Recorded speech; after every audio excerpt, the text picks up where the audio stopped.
The book of the prophet Nahum, short prophetic book. It's the downfall of Israel's oppressors, the ancient empire of Syria, the capital city Nineveh, Syrian rose, the first great empires, resulted total destruction of exile, northern kingdom and its tribes. The Syrian army was violent and destructive, never seen before, awaiting the downfall of Syria.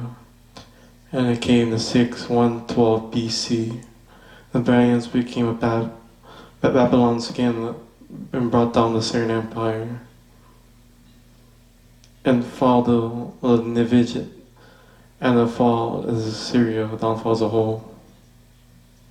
Is an angry tyrant, Israel's Tyrese. It's way more going on here. An incomplete awful poem describing a power appearance of God's glory. Previous story of Micah began and how Habakkuk concludes, the all-powerful creator come to confront the nation and justice through the evil. The poem opens quoting the self-description, the golden calf incident. It was Exodus chapter 34, verse 67. The Lord is slow to anger and great in power, and he won't let the evil be unpunished. And turn the fate of the arrogance of the nations and the fate of God's faithful remnant. And let arrogant empires find a refuge for humble themselves before him. He thought this book was only about Syria, but Nahum nowhere mentions Nineveh or Syria in chapter 1. Right down to the downfall of the bad guys. He used the Isaiah language about the fall of Babylon and one's history. Nahum also describes some of the bad guys and also the good news about the remnants of God's people of Isaiah, of Babylon. All little details in chapter 1. It's like a key point for Nahum. The fall of Nineveh is as an example of an image of how God is working in history, how God won't allow the violent empires to the evil to endure forever. How similar to Daniel, Syria stands a long line of violent empires out history.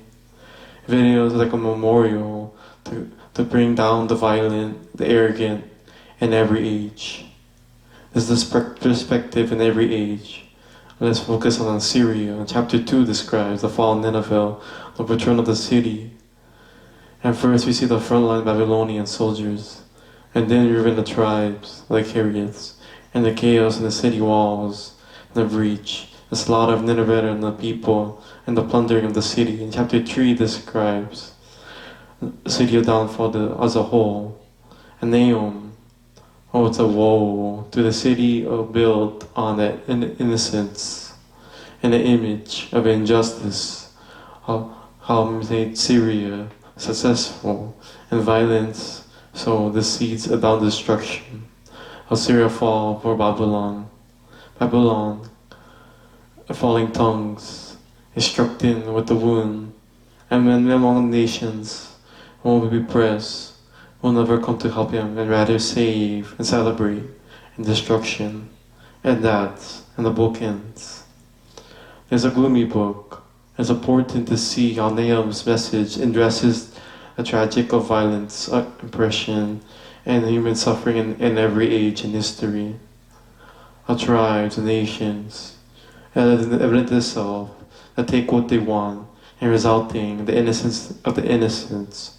In the book of Syrian Babylon, as the example, as God is grieved by he cares the death of the innocent, and God's goodness and justice and compels him to orchestrate the downfall of the oppressed nations, and God's judgment to evil.